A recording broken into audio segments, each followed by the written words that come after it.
নমস্কার বন্ধুরা, সকলকে আমার চ্যানেলে স্বাগত। গত 5ই ফেব্রুয়ারি 2026 সুপ্রিম কোর্টের তরফ থেকে একটি ঐতিহাসিক রায় প্রদান করা হয় রাজ্যের কর্মচারী এবং পেনশনারদের ডিএ সংক্রান্ত কেস নিয়ে।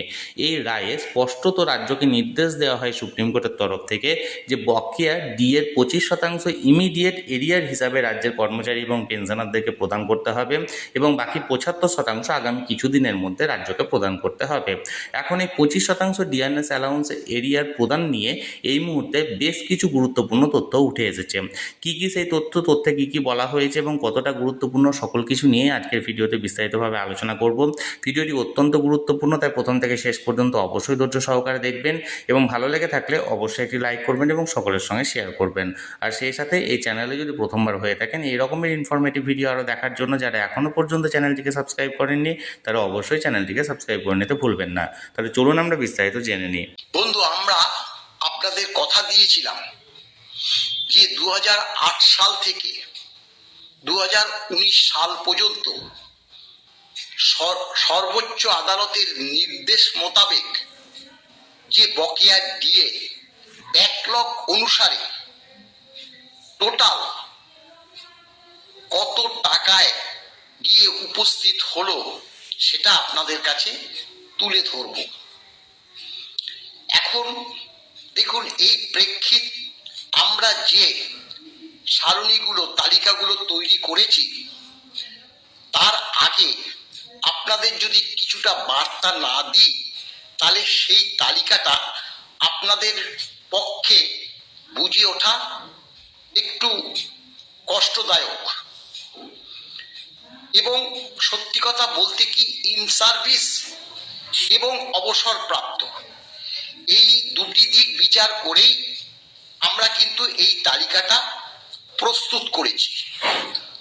অনেক বকেয়া তালিকা কিন্তু ইউটিউবে আমি দেখেছি, সেটা আমিও কিন্তু সম্পূর্ণভাবে বুঝে উঠতে পারিনি। তাই একদম মাস ধরে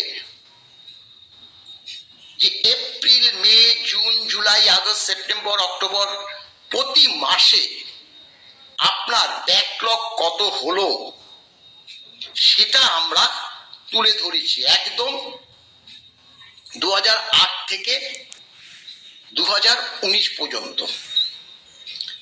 স্বাভাবিকভাবেই সেগুলো পরপর সাজিয়ে যখন আমি পোস্ট করব তার আগে কিছুটা আপনাদের সেই যে পরিসংখ্যানগুলো বলে নিতে চাই।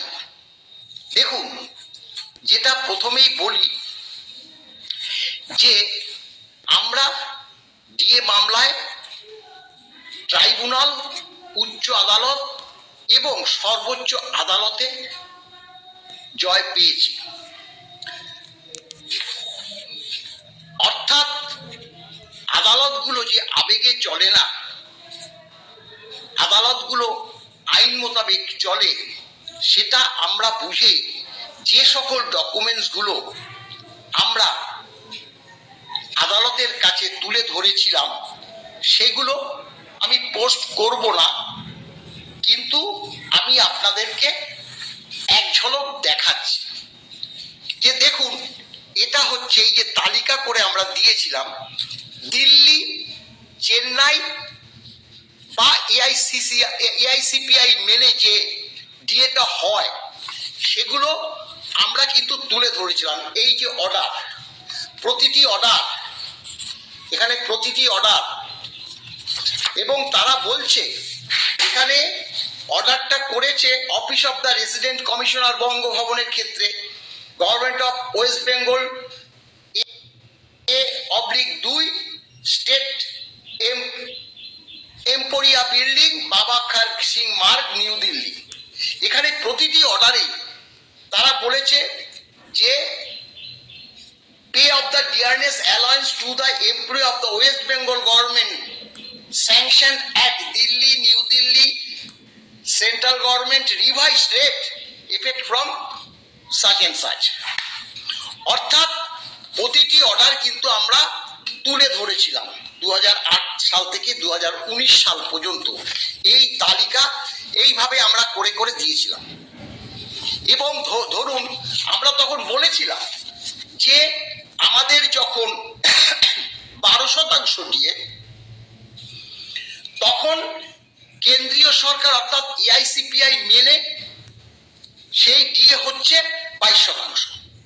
আমাদের যখন 75% ডিএ, তখন এই দিল্লি, চেন্নাই, বঙ্গভবন বা এআইসিপিআই মেনে সেন্ট্রাল গভর্নমেন্ট যে ডিএ পাচ্ছে সেটা হচ্ছে 125%। এই যে অর্ডারগুলো আমরা দিয়েছিলাম, দেখুন এই যে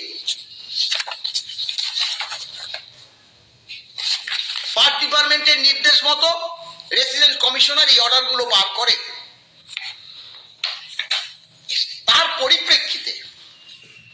তার পরিপ্রেক্ষিতে উচ্চ আদালত, আপনারা জানেন, হলফনামা চায় যে রাজ্য সরকারের যে ডিএ অর্ডার অনুযায়ী আজ পর্যন্ত কত শতাংশ ডিএ দেওয়া হলো এবং কেন্দ্রীয় সরকার তথা এই দিল্লি, চেন্নাইতে কর্মরত এই রাজ্যের কর্মচারীরা বর্তমানে ডিএটা কত শতাংশ পাচ্ছে তার তালিকা দিয়ে দিন। এই তালিকা তো আমাদের কাছে আছে, অস্বীকার করতে পারিনি, কিন্তু সরকারকে দিতে হচ্ছে। এই দেখুন তার অর্ডার, সরকার, এটা কিন্তু হলফনামার একটা অংশ, এটা হলফনামার একটা অংশ। এখানে পরিষ্কার বলেছে, এই যে দেখুন, এখানে পরিষ্কার বলেছে রোপা 2009 number 1690F dated 23/2/2009, fifth pay commission West Bengal, order number, date বলছে, এই যে অর্ডার নাম্বার, ডেট 1/4/8 2% দিয়েছে। তখন তারাই বলছে, না বলে তো মানে সাপ্রেস করা হবে, কারণ আমরা তো তুলে ধরেছি দিল্লি, চেন্নাই বা এআইসিপিআই মেনে তখন 12 পাচ্ছে, তারা বলছে। তারপরে 6, তখনও তারা 12 পাচ্ছে। একটা কথা মনে রাখবেন, একটা ডিএ যখন ঘোষণা হয় সেটা 6 মাস করে তার মেয়াদ থাকে, পরবর্তী আর একটা ডিএ আবার ঘোষণা হয়, অর্থাৎ 1 জানুয়ারি 1 জুলাই, 1 জানুয়ারি 1 জুলাই, এটা জানেন। এই হচ্ছে অর্ডার, সরকার কিন্তু দিয়েছে। এই অর্ডার দুটো আমরা দেখালাম যে দিল্লি, চেন্নাই বা এআইসিপিআই মেনে যে ডিএ হয় সেই ডিএটা কত শতাংশ আর রাজ্য সরকার কত শতাংশ। সেক্ষেত্রে আপনার এই যে রায়টা দিয়েছে, বলেছে 2008 থেকে একদম 19 পর্যন্ত বকেয়া ডিএ সরকারি কর্মচারী, অবসরপ্রাপ্ত সরকারি কর্মচারীদের মিটিয়ে দিতে হবে। অর্ডার আপনারা সবাই পড়ে দেখেছেন। তাহলে বন্ধুরা, অন্যতম মামলাকারী সংগঠন কনফেডারেশন অফ স্টেট গভর্নমেন্ট এমপ্লয়িজের সাধারণ সম্পাদক মলয় মুখোপাধ্যায় মহাশয় এই 25% ডিআরএস অ্যালাউন্সের এরিয়ার প্রদান নিয়ে বেশ কিছু গুরুত্বপূর্ণ তথ্য আমাদের সামনে তুলে ধরলেন। এই নিয়ে যদি আপনাদের কোনো কিছু বলার থাকে অবশ্যই কমেন্ট করুন, আর ভিডিওটি ভালো লেগে থাকলে অবশ্যই একটি লাইক করুন এবং সকলের সঙ্গে শেয়ার করুন। আর সেই সাথে চ্যানেলে প্রথমবার হলে অবশ্যই চ্যানেলটিকে সাবস্ক্রাইব করে রাখুন। ধন্যবাদ, দেখা হচ্ছে পরের ভিডিওতে।